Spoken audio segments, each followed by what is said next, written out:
மொத்தம் 4,20,000 ஏக்கர் சுமாக உள்ளது. இதில் பெரும்பாலான குத்தகைதாரர்களிடம், குறிப்பாக கால்நடை மாவட்டத்தில் உள்ள நிலப்பரப்பில் 3/1 குத்தகைதாரர்கள் உள்ளது குறிப்பிடத்தக்கது. இந்த நிலையில் அஞ்சு மாவட்டம் கும்பகோணத்தை அடுத்த கோவில் மூலவருக்கு 15 கிலோ இடையில் தயாரிக்கப்பட்ட தங்க காசு விநியோகிக்கும் விழா நடைபெற்றது.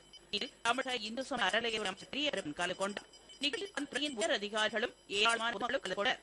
நிகழ்ச்சி செய்தியாளர்களிடம் பேசிய பெரியரப்பன், கோவில் நிலங்களில் குத்தகை பாக்கி வைத்திருப்பவர்கள் திருவோண நட்சத்திரத்தில் குட்டியம் நாராயணனுக்கும் கருள் சேவை நடத்தப்படுவது அதன்படி 74வது ஆண்டு கருடி என்று வெகு விமர்சையாக நடைபெற்றது. அரண்மனை பிரசாரத்துடன் இணைந்த திருப்பதிகளில் இருந்தும் மேசிங்க பெருமாள், நீலமேக மாளிட்ட 27 பெருமாள் கோயில் இருந்தும் அலர்பட்ட மாடி இடவாகன பெருமாள் வீதி உலா நடக்கிறது.